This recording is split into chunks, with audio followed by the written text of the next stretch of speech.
That's interesting. It automatically starts recording. So we're Nice. going to pull up.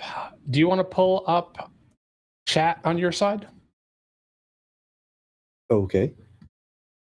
As soon as it goes live, I'll be able to pull up your thing. I don't see it on your page yet. Hopefully it'll pick up soon.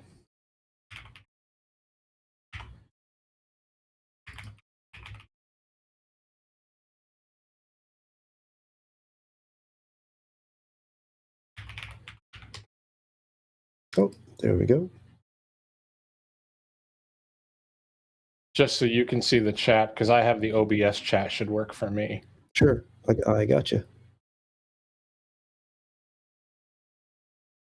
Perfect.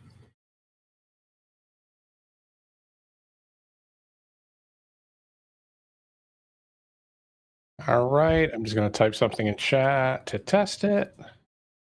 There's nobody here to see this embarrassing setup. The one person watching is me.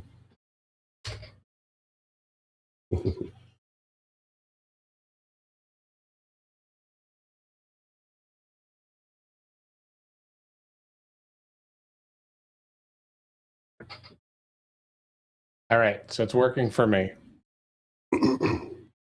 Working for Jason. All right, I guess we're ready. Things are supposedly working.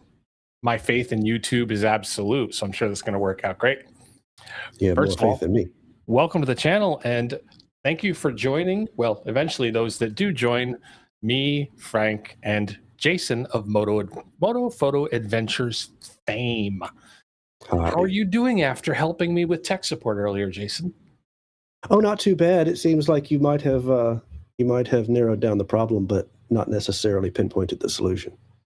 I think that I have narrowed down the problem to it's something to do with me and my hardware. So we're going to continue doing it just like we are right now, because this may not be ideal, but it does appear to work.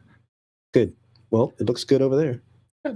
Now, you wanted to do a live. First of all, thank you very much for the many videos, the comment videos you've commented on, and all of the communication videos you've come in to have conversations. So I'm very thankful for that. You betcha. But you mentioned that something was better about lives. Don't have to edit them. You know, I will admit once that you hit the top button and it's over.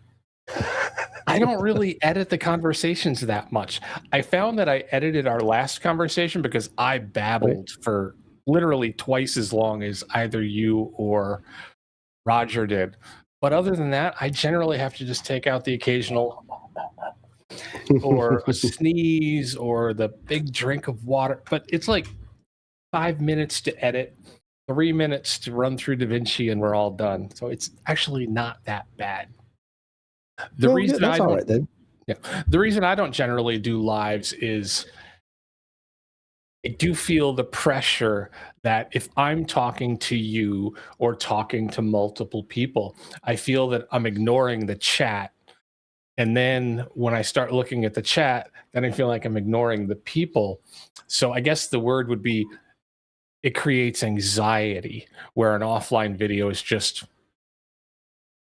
You can go in and comment on the chats later too, after you've edited it and posted it. But yeah, I think that there's when you don't do a live, and we don't do lives on our channel. We've done them just a few times from the road, but I just find that the ability to, or the availability to interact with someone that's commenting immediately, rather than waiting for a question and then giving a typed out half answer, because you can't elucidate on it as you could if you caught the question and were able to do it right here. Very good point. Case in point, Rod Chris is here. Rod Chris, also known as the most supportive of small Microsoft. I'm going to say Microsoft. Rod Chris is the most supportive person of small motorcycle channels on YouTube. Nice. I frequently go and look at everybody's comments that I'm friends with. I then go look at videos for people who have bikes similar to mine. and occasionally I will get served up some random channel. And usually you can bet your paycheck that Rod Chris is in the comments. Well, there you go. You got your the people who are tried and true and stuck around with you. And Rod Chris is out there supporting the community, and it's awesome. Patrick once said to me, "Do you know Rod Chris?" And I said, "I'm on YouTube in the motorcycle space. Rod Chris is everywhere. Of course I know who Rod Chris is." Well, Rod Chris, head on over to Motophoto and hit me up a comment. We'll talk back and forth as well. So what were we going to chat about again? Yes, it is finally riding season. Now, I know you folks down in South Carolina had your own cold spells and even had a significant amount of snow. I remember the pictures of your dog out there enjoying said snow. Yes, I mean it was snow, but it only lasted about that long. But yes, we got a little bit in Charleston this year. It's been a couple of 3-4 years since we've had a decent snow. But our winters last weeks, days on some years, and so we're already a few weeks into riding season. We've been out a few times already. Our riding season, if you wanted to ride without snow and salt on the ground, began Monday.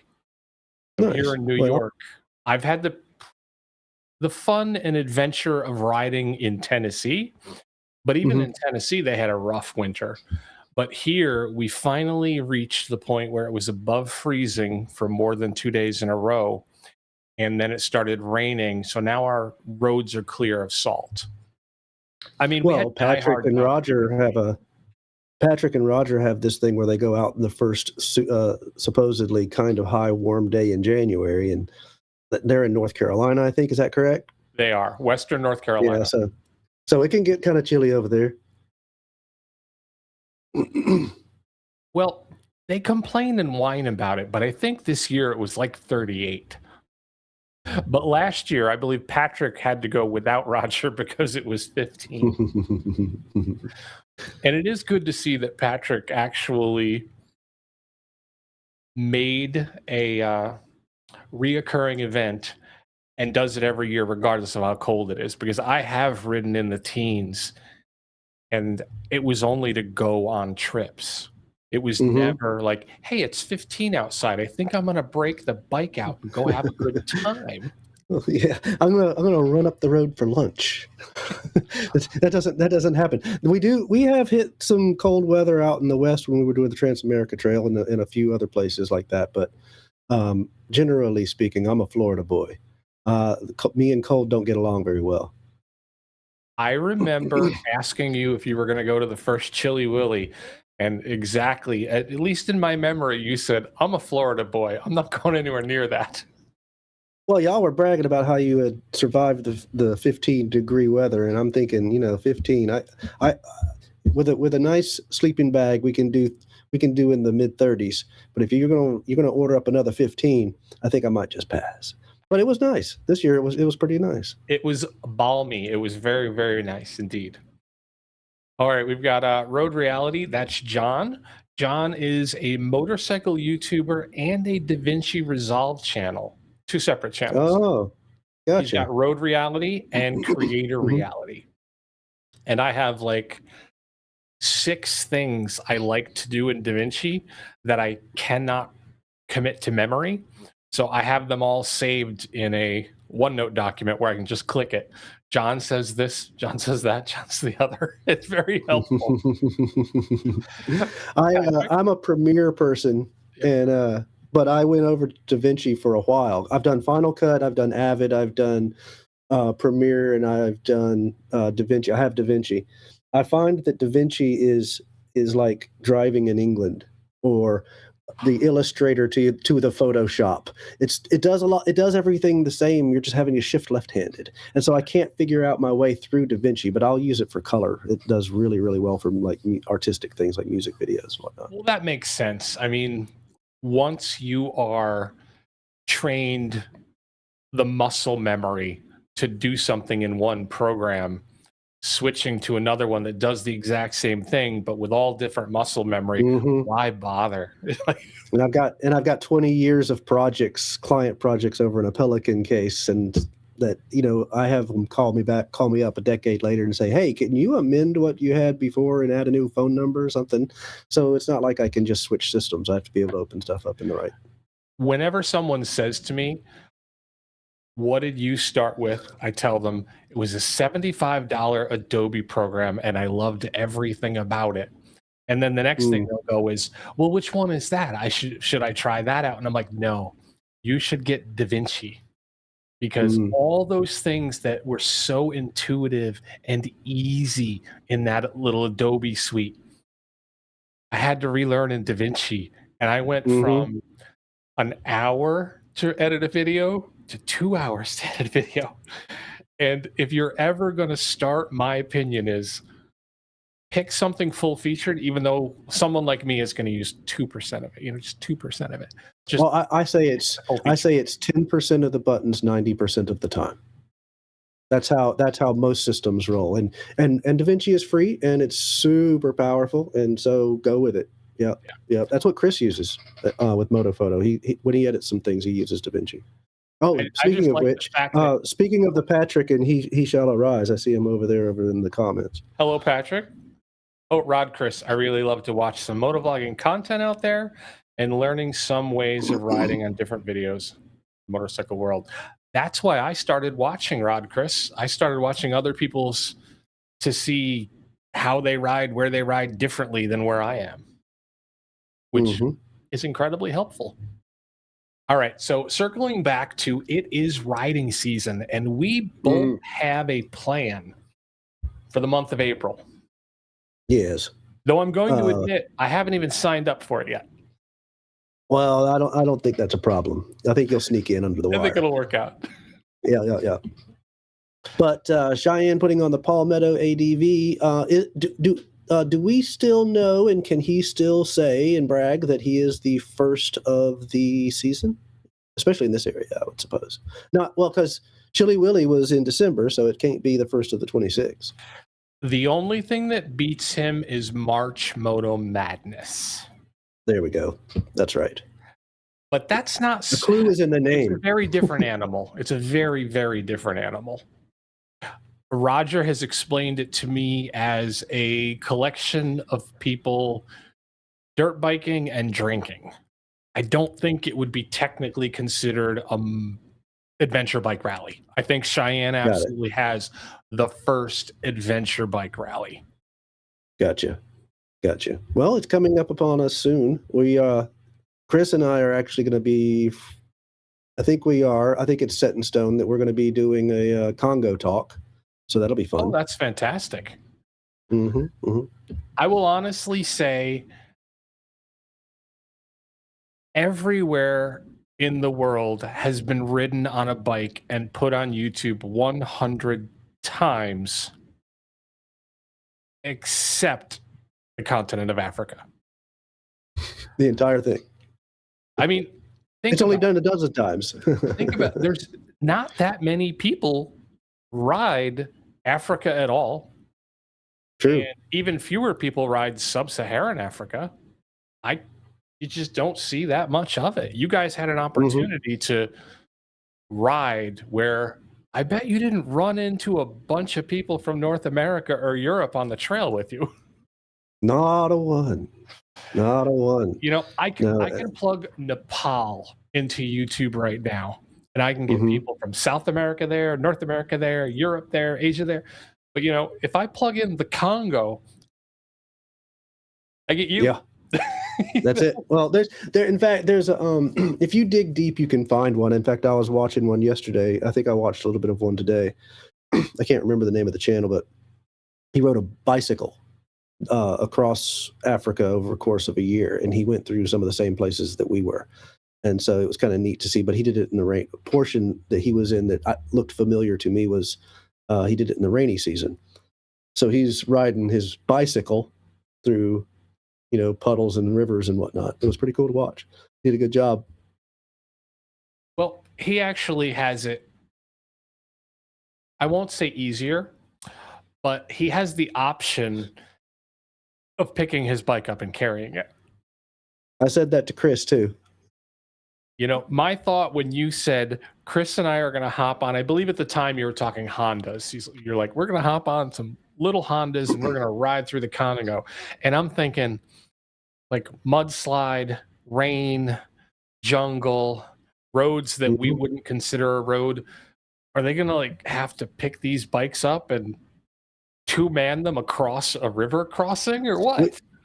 We did have to pick, well, not us individually each, but we did have to manhandle those motorcycles across insufficient bridges and putting them in canoes to go across the rivers and whatnot. So yeah, so we did have to pick them up and move them. You know, they're the little Chinese boxers.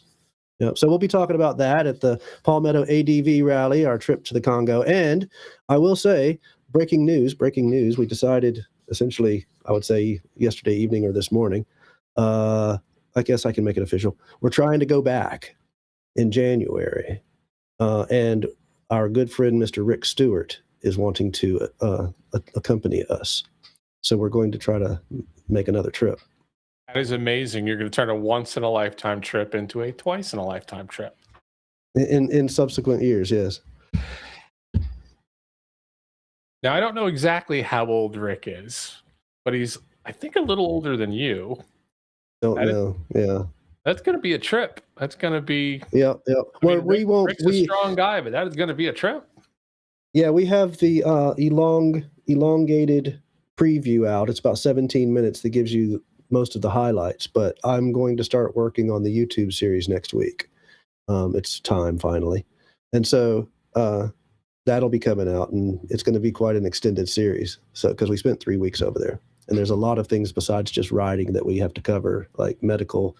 We visited all the medical clinics and taking care of the kids and showing all of the lack of vaccinations and equipment and skilled labor and et cetera, and the journey just to get to the villages. So it's going to be a fun edit, but it's going to be a long one. Now, I'm glad you said it the way you did, because traveling is usually entertainment, and honestly, for larger YouTubers, it's income. It's literally a job. Oh, sure. But they don't touch on the need for awareness for the parts of the world they're in generally. Make it a quick line, but Itchy Boots never shows you the need for eyes on the area. It's more of an entertainment or her income.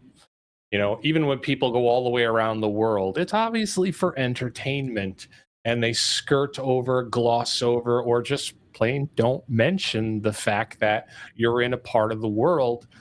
And while you may not feel that you're obligated to take the time, I do believe that I'm sure that edit is going to include a significant amount of time to make people feel what the area is like, more than, hey, we're riding through. Yeah. Oh, well, I hope so. I mean, I wish I had smell-o-vision, but we don't have it, so I can't add that sense to the edit. But we're going to do everything else that we can to make it give you a good idea of what exactly the travails of the people who actually have to live there. I mean, it was difficult for us, and we had our problems, and that we had some serious life-threatening kinds of issues, a couple, but those people don't get we had 3 weeks and we knew we were leaving. We could endure because we knew there was a short amount of time. I can't imagine. You have to put yourself into a place where, like, Dr. Paul Law actually lives over there. There is no I'm done and I'm going home now. And the people who actually live there forever, this is what they deal with on a daily basis, whether it's food, nutrition, travel, injury, et cetera, et cetera, et cetera. It's just it's an interesting perspective that you come home with. But so anyway, I'm going to be happy to answer a bunch of questions at the Palmetto ADV rally in April. And we are also going to Virginia for the Horizons Unlimited and do one there as well. When is Horizons Unlimited? And that's more of an overlanding thing, correct? No. Horizons Unlimited is motorcycles. Oh, it is. I thought it was overland. Yeah. It's good. We've done a couple of them. We've done a couple of talks at them before. We haven't been in the last 2 years. It's ADV type stuff. We met the first time I ever met Craig Ripley. I remember you there. mentioning that. That's right. Well, sorry, Cheyenne, I keep getting off topic. Oh, that's right. I am incredibly interested in the Congo experience. Just one last question. Okay. Well, 2 questions on the Congo. Mm. Number 1, do you have an approximate number of miles you guys rode? Or do you want to save 1,000 kilometers. Wow. All right. Yeah. And now inside baseball, how many terabytes of footage do you have? 1.5. Yeah, 1.5. And that doesn't, and I'm not, don't know how many hours, don't know how many whatever, but it's approximately 1.5. When you said a significant amount of editing, you absolutely were not kidding. So and we'll move on from this subject, but the preview is 17 minutes. There's another video that I put out. It's called 7 minutes of 12 days in the Congo, and it's just 7 minutes of a 360 or a action camera on the handlebars of the bike, showing me going down and the ducking under trees and the whole 9 yards. It's 7 minutes, and we've got hundreds and hundreds and hundreds and hundreds of clips just like that of us going through different environments and talking to different people and sitting down in meetings with village leaders, and it is so National Geographic. It'll make your head spin. Well, I hope when it's all over, you can say that I enjoyed the product I put out, because that sounds like a tremendous amount of work. Yep, it's going to be fun. All right.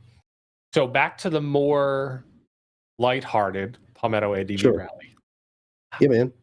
I'm very much looking forward to this year because, as I mentioned earlier, this was quite the bad winter here in the Northeast. It was the winter that wouldn't end. It started early. It snowed in September. The snow melted in March. So at this point, I am looking forward to getting on some sand, which I don't even like sand, and enjoying the warmth of the lowlands of South Carolina, just to get away from all this. Well, just to pile on a little bit, it almost got to 80 degrees the other day here. Oh, that's fantastic.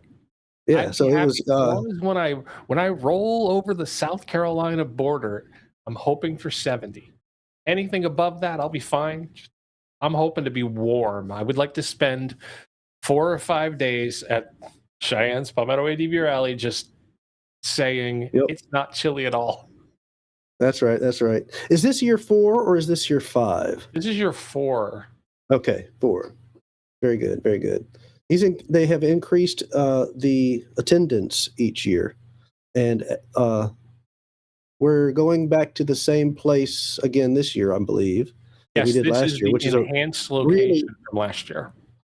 Ah, very good. But it's an interesting campsite because it has all of those fingers that go out into the edges and down the paths and things where you can set up tents along the sides and whatnot to get away from the community area. It's a pretty neat setup. I like it. And what I did last year was I was standing there on day 1 talking to Cheyenne, and he slapped me in the shoulder and he said, we have X number of miles right here without going anywhere. So I spent a day and a half just riding what was available there. I didn't go anywhere for the first 2 days, and I didn't need to. I still rode for 5 hours a day because there's so much without ever leaving the rally itself. And for anyone who wants to go to the rally this year, I would definitely recommend. He does have the GPX tracks to map what's around there. I just kind of muddled around and found, linking this one to that one. But I would say there's plenty to ride if you want to have dirt, sand, mud, and 2 big water crossings right on property. And I've never been to another rally where I didn't have to go out on the road. Well, that also means that you can bring your unplated bike. I don't believe you can. Oh, is it against the check rules? with that. I think that the rule there for their insurance is plated motorcycles. Oh, foiled again by the government. Yeah, I think the government has their hands in that and said, no, this is not for. Well, I was gonna bring my pack of three, the old 1983 wheelers, and go at it. I can't imagine Frowned upon. Frowned anyone's upon. insurance covers three-wheelers anymore. You could probably be in the most free state in the union, and they'd be going, "Come on, these things are dangerous. What are you talking about? Get off of that. You're homeowners only. We are not taking the responsibility for one of those rollover machines that you kids played on in the 70s and 80s." Right.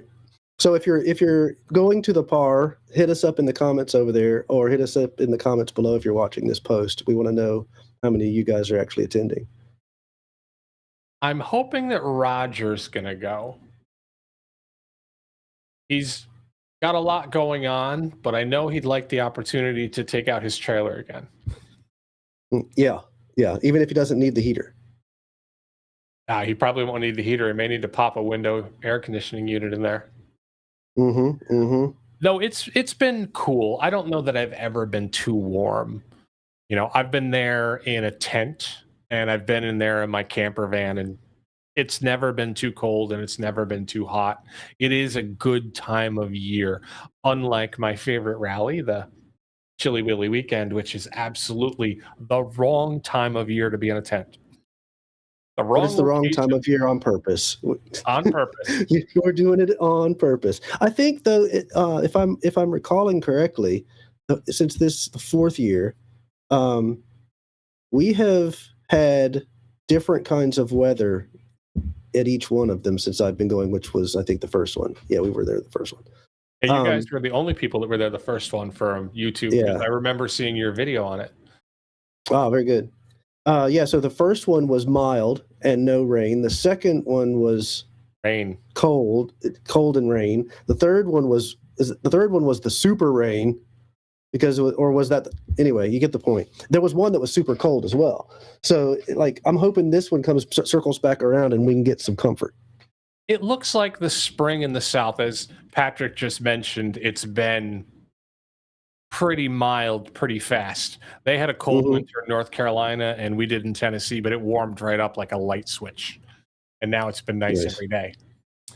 Unlike New York, because yesterday it was 70 on Tuesday, and next Tuesday is a high of 32. So our never-ending winter is truly hanging on. So will you be bringing the Aprilia to the PAR, or do you have another selection? I think I'm going to bring my KTM because I want to bring it back to New York afterwards. Right now, my plan is to fly to Tennessee, pick up the KTM, ride to South Carolina, and then ride back to New York on it. Gotcha. That's subject to change, but the Aprilia, I want to have that in Tennessee because I have a lot of things I want to do to it, and all the tools are down there, and all the Farkles people have been sending me to do stuff with it are all down there. So I think that's going to stay in Tennessee, and I'll bring the 390 back to New York. Got it. Are you riding it or are you trailering it? I'll probably ride it over. I plan to fly to Tennessee to pick the bike up. Got it. Okay, that's not too big of a haul then. Like 4.5 hours. I did it 1 year on a 300cc dual sport. So riding over. Oh yeah, I've ridden the 390 there. I actually rode from Tennessee to Greg and Doc. I met them in northern South Carolina and then rode 2 days down on the Scar. So I think I can highway it there relatively quickly. Nice. Unless I could convince Patrick to go, in which case I would try to get Patrick to go to the Scar with me and spend a day or two. Wait a minute. Are you implying that Patrick is not going? I think Patrick is more on the side of the fence that says I'm not going. -5 cool points, Patrick. Now, Patrick had said to me when I asked him about Chilly Willy weekend, absolutely, positively not. I moved out of the Northeast to avoid weather like that. That was the first year. But he did end up going this year and had a grand old time. So I'm trying to remind him that while he doesn't necessarily want to go down to the Par right now, it's too far, it's a distant. He'd love it when he got there. Based on his experience at Chili Willy, I know that once he got there and set up his tent mahal where 12 other people could spend time with him, I think he'd have a grand old time. Well, you can't use the distance as the excuse because he rode to South Dakota. That's true. So he rode that on the sofa, though. Well, that's fair. That's fair. But no, Patrick has ridden for days. He can ride all day on his adventure bike, sleep, and get up and do it again. I think it's just a matter of we got to get him over that hump of, yeah, it'll be fun when you get there. He'll realize that eventually. Well, not just to mention the fact that if you don't come to Charleston, it's in Charleston, South Carolina, and if you come to the Palmetto, you have the opportunity to go visit a really historic city in the same time. So it's, even if you don't want to get out on dirt or if you want to venture out past that and make it a double dip kind of experience, this is the city to do it in. I agree completely. One year, there's two places that I think are absolute top considerations: Edisto Beach and the city of Charleston. They are both easy rides from the Par, and they're both a wonderful afternoon or day trip. So if you want to get out there and you ride like I will, I'll be riding quite a few hours to get there, and you want your first day to just be relaxing on pavement but have beauty when you get there, go to Edisto Beach. Or if you were out there last weekend. Yeah. Or if you have never seen the very historic and very beautiful city of Charleston, it is a great ride because you can, as we have, park your bike and walk through a very charming, very beautiful city. Yep. Did it last week. Took a couple of friends downtown on a couple of different occasions, one for a photo walk and the other one was a motorcycle journey, and just to have lunch and wander around. It was fun. Oh, and the food. Yeah, that's right there. If you go to Charleston, there's going to be every flavor you could want, and most of the restaurants are going to be like, you must eat here. Yes, we always take at least one lunch excursion to find something that is going to, hit a mom and pop type place out in the country, or go downtown and hit one of the, the favorites down there. It's super easy, and everything's within an easy drive too, and a decent enough distance to make it worth a good motorcycle ride. It's not just hop on and then 8 minutes later down the road you're hopping back off for a burger. I will say, though, that when I went to Charleston with Chris, yourself, and Bob, I was tired by the end of that day, and I just twisted that throttle as far as it would go, and I rode the highway back as fast as I could. Because I was like, oh, man, I got to get off this motorcycle. I've been walking. I've been riding. Doing the city walk definitely left me in the place where I'm like, oh, I got to get off of a bike and lie on a mattress or something. Yeah, but if you, I would give you the one piece of advice is, if you're going to go leave the rally and go on a walkabout, bring yourself something other than riding boots when you hop off the bike. I was so thankful I had my Belize adventure boots. I couldn't have made it far in my Tech 7. Right. That's right. That's right. You forget about that part. Yeah. What if I get off the bike and I want to see something? So Patrick is saying the main problem is the timing. He has a lot going on in April around the house. And now that Patrick is retired, I like to tease him, and Roger agrees with me. His main job is being the pool boy. He's got one of those pools that they have to be maintained. I personally am so happy. We had a pool when my children were young. And then when I realized that I was spending $800 a year and probably 200 hours keeping that darn thing open, and someone got in it once or twice a year, got rid of it. Just no, I'm not going to do this anymore. Yep, unless you're using it every single day, it's definitely not worth it, especially up in the winter, up north in the winter, I mean. Yeah, and then every winter I'm like, is it going to survive the winter? Yeah, and that's the other consideration. Even though this rally is on the cusp of the April, it still has the potential to get cool or whatever. Now you have to wait till about 7 days to decide what it is you're bringing. Are you going to pack all the warm stuff? You're going to pack half the warm stuff? I go through 3 or 4 different packing cycles as it draws nearer. Here is how I plan for trips in regards to the weather, as you just mentioned. I put everything I need for good weather camping in my hurricane panniers. Mm-hmm. And I make sure that I am not using a dry bag. Then, if a few days in advance it looks like it's going to be colder, I don't take out my good weather gear. Like, I don't take out my good weather sleeping bag. I just put a second one in the top bag, and then I'll bring that with me. And I'll throw in my extra winter gloves, and I'll throw in 1 or 2 pullovers. That way I can plan ahead of time, and I know if the weather says South Carolina is going to be 65 or above, I just leave the way I am. But if it says it's going to be 50, throw that other bag on top, and that's got the emergency cold weather gear. So you don't just pull it all out. So you don't just dress in layers; you pack in layers. I pack in layers. Otherwise, I'd be like you said. I'd be waiting until the last minute, and then what?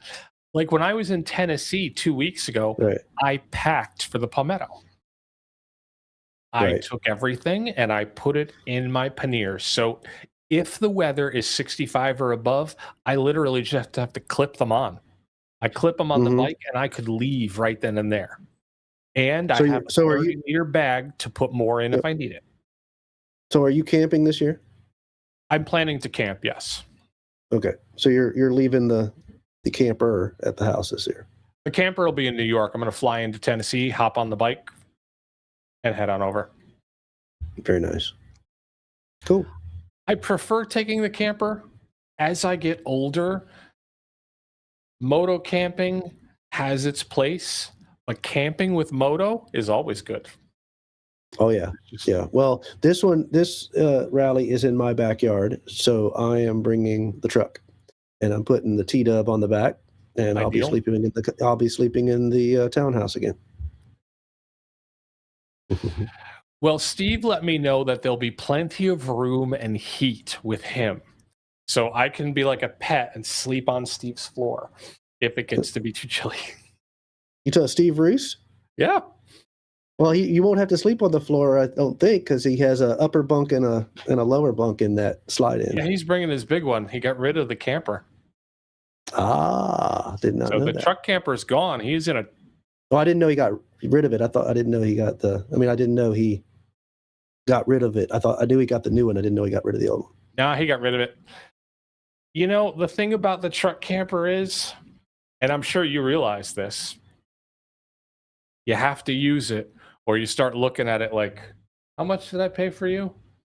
As long as you're using it, you're like, I'm good with this. But the minute you stop, I will say, yeah. Well, I don't get to have that thought because Wild Top sent me that for free. Nice. Yeah, we had to do a review on it and everything, but it was one of those sponsor deals that you get when you become, when you get to do YouTube. And you famous YouTubers. Not famous, just, ask real nice. There you go.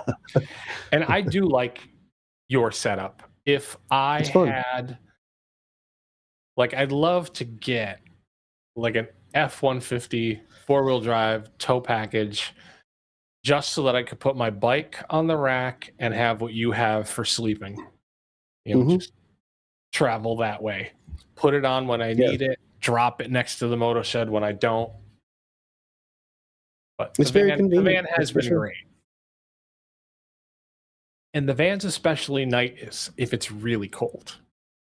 Yes. You know, if it's really, really Definitely. cold, I like having those walls with the insulation in them.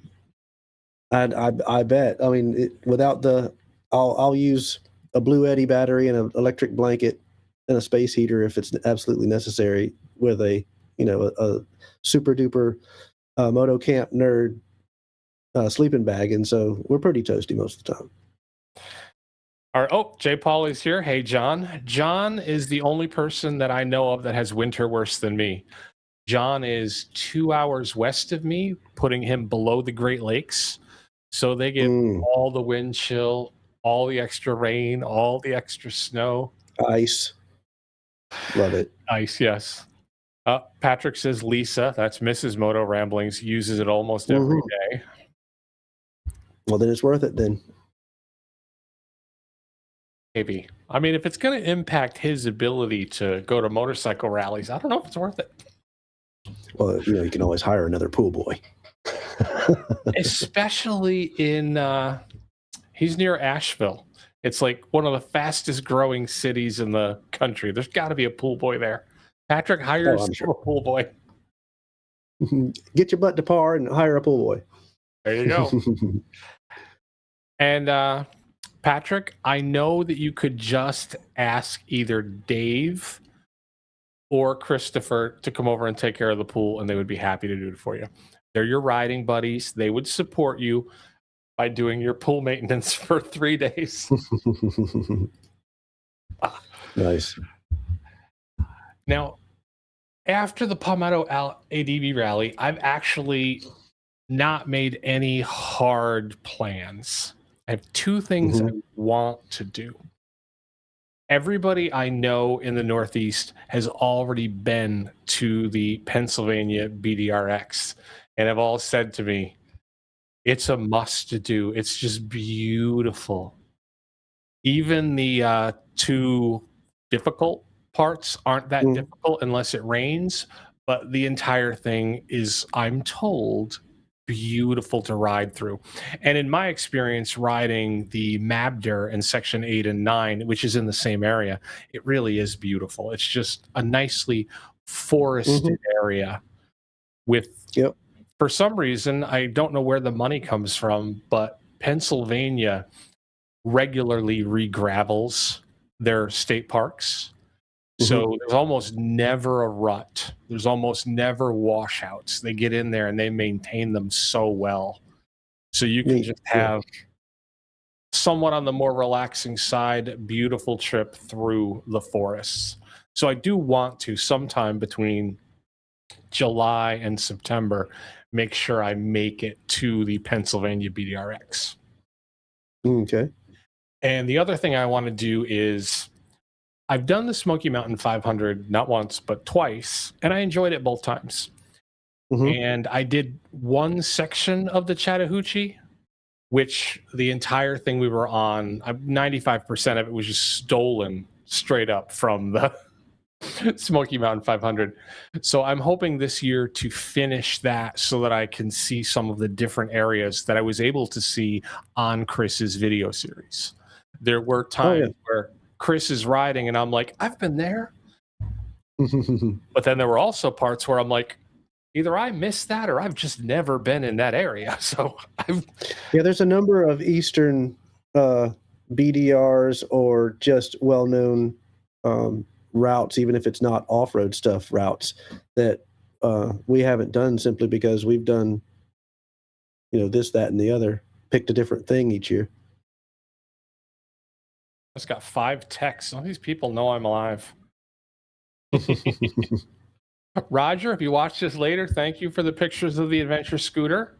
I appreciate that. Right. The adventure scooter.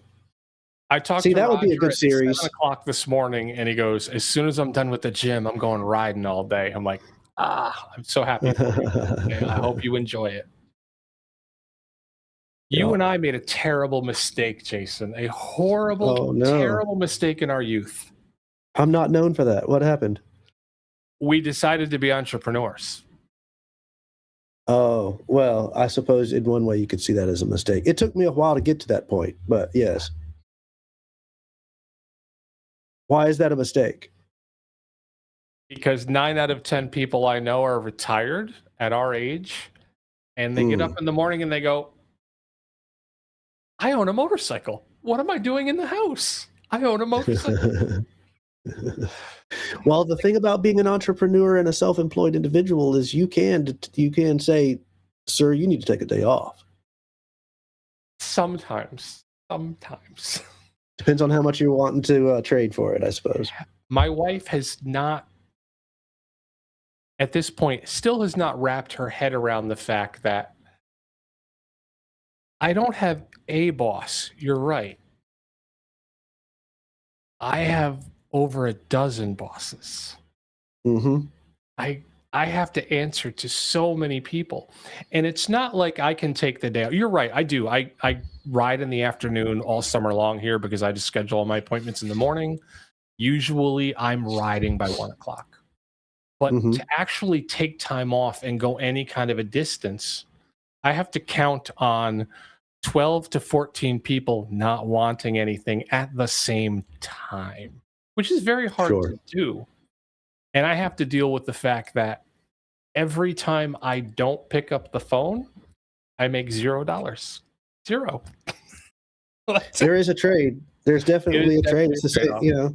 I mean, you got to decide though, you know, which is the long-term happiness. So we ride for reasons. For me personally, the best thing about being my own boss was the fact that when my children were in college, they were in college right where the hub of where my clients were. I would go and have lunch with my kids 2-3 times a week. And if my kids needed anything, wrap up my appointment, go do whatever my kids needed, and then go back to work later. And it's simply something I could not have done if I had a job. You know, your boss doesn't understand that for the third time this week, I'm leaving at 2 o'clock in the afternoon. You're right. But now that I would also argue though, but because we have the personalities of entrepreneurs, that even if we did find ourselves in a spot where we could retire, we would just come up with another idea. Yeah. And fill our time with that. So. And I'm self-aware enough to realize that I was a terrible employee. I'm horrible. Would have been a terrible employee for the last 30 years that I have not been an employee. So I have done a favor to whatever poor soul had hired me. I've had several employers give me quite the hint that I was a bad employee because they just stopped paying me. So I was technically fired from one job in my life, but I did have another job where I did exactly what I do now, and I was out on a set of meetings. So I was the tech guy and the owner was the sales guy. And he said, I can tell that you're not long for the company. And I was like shocked because I hadn't thought about leaving. They paid me exceptionally well. And he said, I can tell you right now, this isn't for you. And I'm like, I love IT. What do you mean it's not for me? And he said, working for somebody else. I was in your shoes 20 years ago. I could tell you right now, you're not long for this. And within a year and a half, I no longer had a boss and haven't had one since. Well, sorry, haven't had an employer and haven't had one since. He was absolutely right. What age were you at the time? 25. Well, that's pretty good. That's not too bad. You got started kind of early. Yeah, 26. I was out on my own. Though I did have a friend as a business partner, so I wasn't on my own. I've only been on my own for 8 years after my business partner retired. Well, no, it still counts. Yeah. Yep. And if anyone is ever thinking of running a business, 3 people. If you have an idea, get 2 other people. In my experience, it makes things so much easier. By having one person you don't have a backstop. That makes it much harder, as you are well aware. Having two people means if one person has an idea and the other person disagrees, nothing happens. And I've seen so many companies go down in flames because they couldn't come to an accommodation or agreement, and so the company just couldn't grow. But with three, you have everyone's got a backstop, and you can 2 to 1. So if there is a good idea that comes out of any of the three, and if it's a good idea, you can convince at least 1 out of 2 people. Those companies seem to, my clients anyway, they seem to thrive more than the sole entrepreneur or the 2 owners. Well, as a person who also doesn't like to work for other people, I also don't like other people to have other people voting. So I'll keep it as myself. I'll sink or swim. Well, it's not only sink or swim, it's without having a backstop. I remember when, and to bring it back to motorcycles, I was on my own when I made a mistake and didn't do this. In a critical moment, I did not grab my clutch fast enough and I broke my leg. I broke my leg on Saturday. It took 8 weeks before I could walk, but I had to go to work Monday. And I did. That's crazy. Would you roll? No crutches. Hopped? Crutches. Crutched it. Nice. Because when you are a solo entrepreneur, that phone rings. You can either answer it or not. It is the case. I have just now, in the past year-ish, 2, taken my video production company and moving myself into a more managerial position where I am subbing out to contractors what I used to do and basically becoming a producer rather than a and in certain jobs that is absolutely doable because you can look at the work before the client sees it. With my company, it's my version of retiring. With my company, while I have used 1099s contractors quite a bit over the years, because they're on site without me, I can't supervise their work. So unfortunately, while some contractors were above and beyond and absolutely amazing, I also had contractors where I would get the phone call, "Don't ever send him back. What were you thinking?" Because I have a very skinny Rolodex. Yeah. If you know the Rolodex reference. But all right, who's here? Oh, so Patrick left at 10 They need to go hit the like button. What's that? There's People a like button? need to go hit the like button. Well, on the live stream, Is it me or live streams not as popular as they used to be? Like all of the people I used to follow that did live streams, 0 of them live stream anymore. Unsure. I am not one of those people that keeps up with the trends, but I can tell you that our teeny tiny little channels aren't going to get a whole lot. Yeah, but I mean, and it also goes if it depends on what we're talking about. I suspect. I used to get obviously Dork on the Road used to live stream every Friday, but I used to remember getting notifications. This channel went live, that channel went live, the other channel went live. And I can't remember the last time any of the channels I like to watch go live, except Patrick. Interesting. I don't know if that's a notification setting or something, because I know that when you first hit the subscribe button, it doesn't click the all bell. It just does the personalized bell. So you have to on purpose go and do the drop down to see all of the notifications. And so I'm wondering if that's part of the reason. If ever there's something that should be the focus of YouTube, it's notifications. True.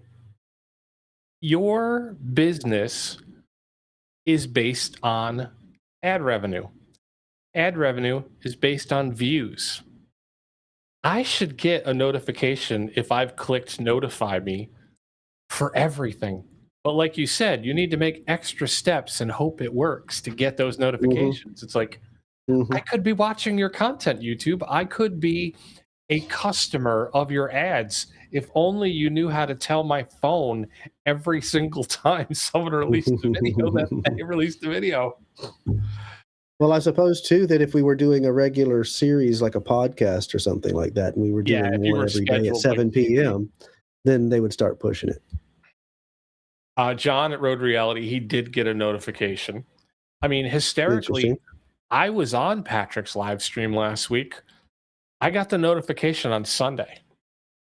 I got a notification, but I got a notification that we were live on my personal channel, but it did not notify me except that it just gave me the little bell, the little number on the bell, and that's it. It didn't like send me one. Yeah. All right. Enough complaining about YouTube.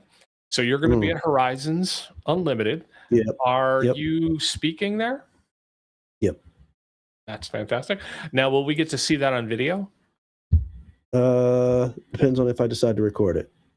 Gotcha. I don't think they record it at the event. If I put up an action camera and do it, I might. And at Palmetto, will Steve be recording that while you guys are talking? I mean, he's a professional photographer. Shutter at 60 times or 30 times per second. No sound. We'll have to dub it in afterwards. There you go. So what else do you want to do, or what do you plan to do? You talking about this year or just in general? What in general, Motophoto Adventures plans for the 2026 riding year? Oh, the 2026. Well, we want to do another road ride, visiting small towns and whatnot. We haven't decided where that's going to be. There are a number that are on the list to be considered, one of which would be a Route 66 in some form or fashion.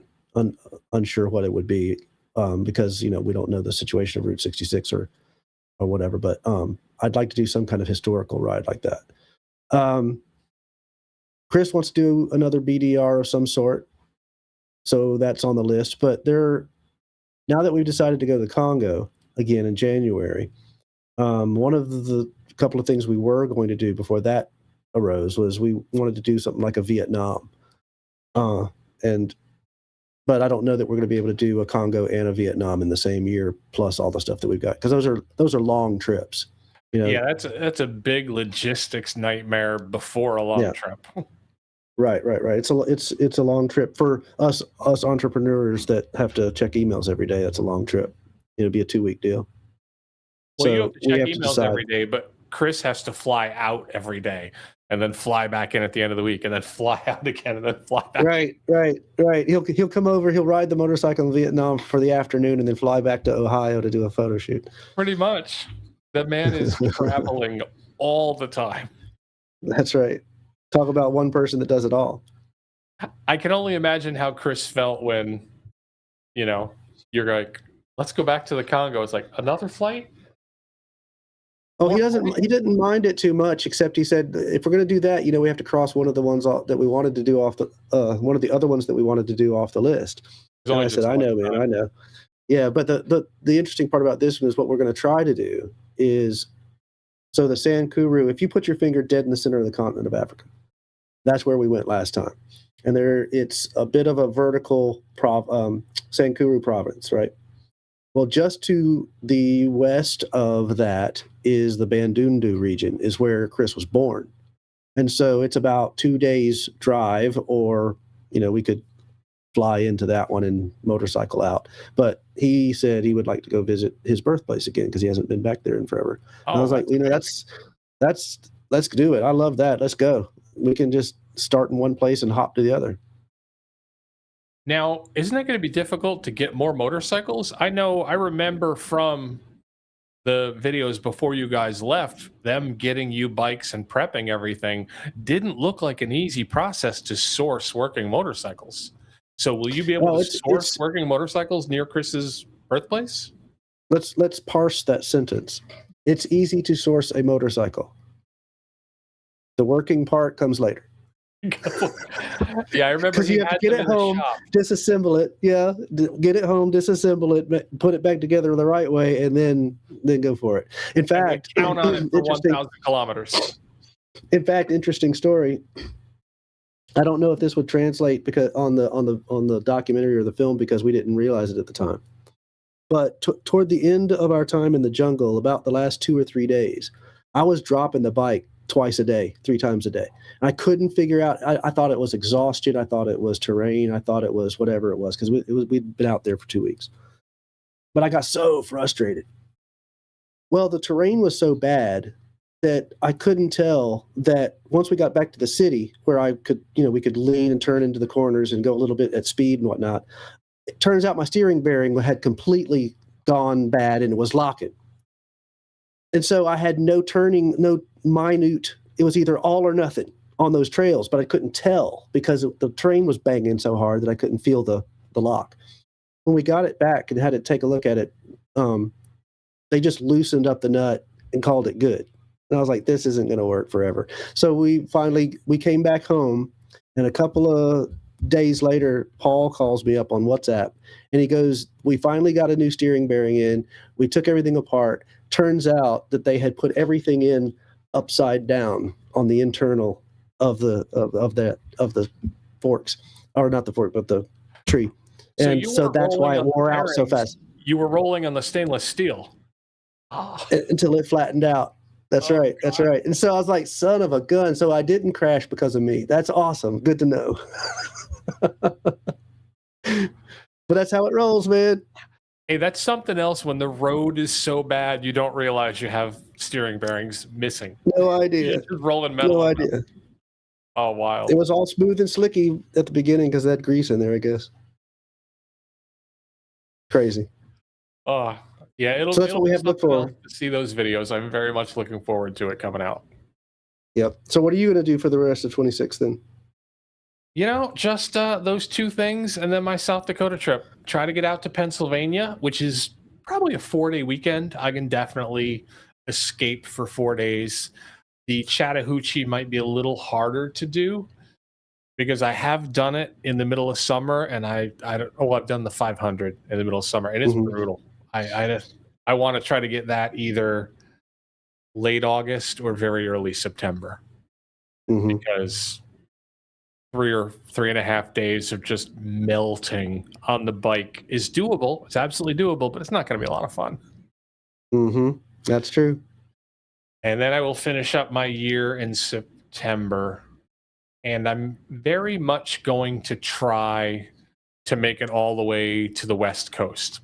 I only made it 1 year all the way out there, but I would like to try to make it to the Pacific Northwest, meet some of the guys, and then ride back to South Dakota, because it is just beautiful out there. Every state between Washington and South Dakota, you can take a gorgeous route. There's never going to be anything where you're not swiveling, not going, wow, this looks nice. Which is that, of course, a Tuareg ride? What's that? Is that a Tuareg ride? Oh, yeah, that's a Tuareg ride. Got it. I don't believe the 390. I mean, some people could do it. I don't believe it's a good ride on a bike that light and that low power, because the winds are so high in the flyover states that the trucks do this. So when you pass a truck, in my opinion, in any of the flyover states, once you pass Pennsylvania, you need to do it as fast as possible.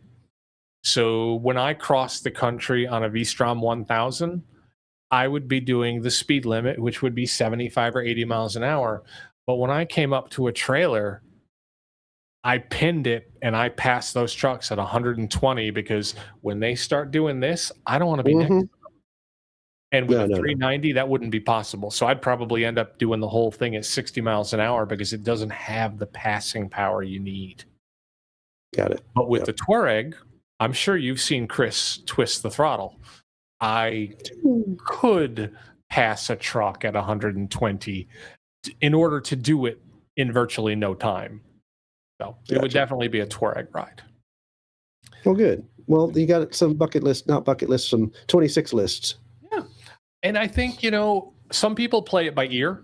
They wake up and they go, this week I'm going to go and do that.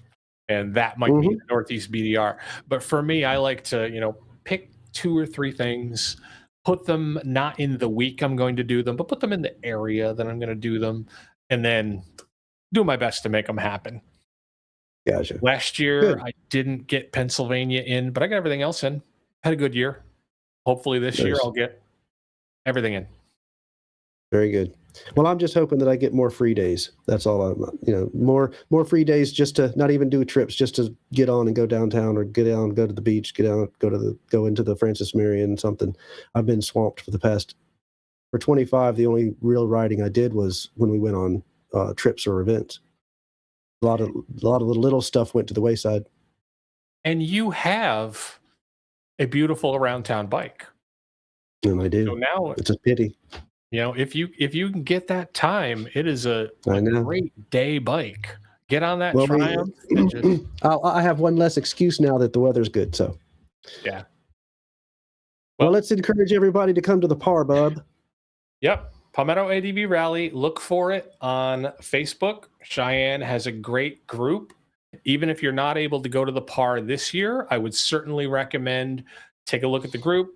Join. You can chat with other people who have gone, people that are going. You'll obviously see all of the pictures from last year. People went. And if you hop over to Motophoto Adventures, The Bearded Grump, or my channel, you can see videos of the PAR.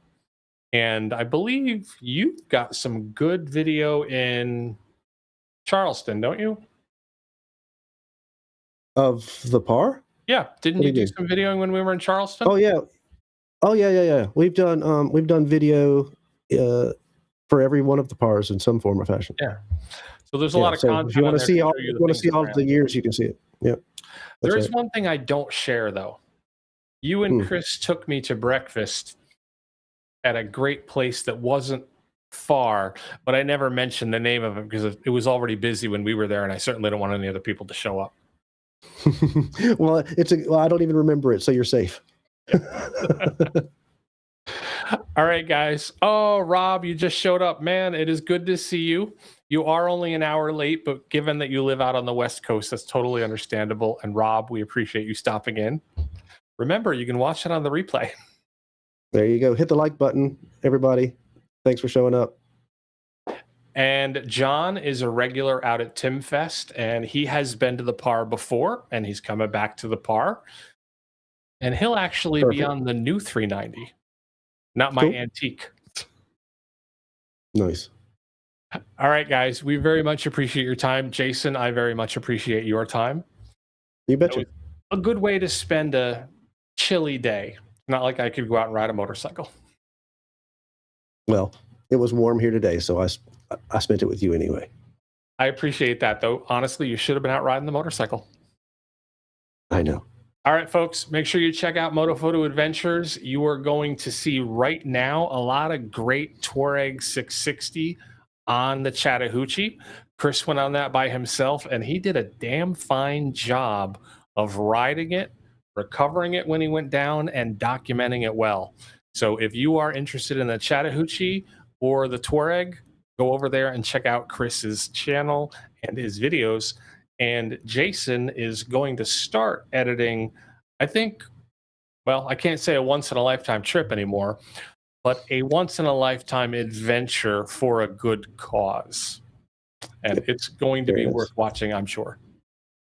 Thank you, man. All right, folks, I'm going to kick Jason out. I'm going to kick all of you out again.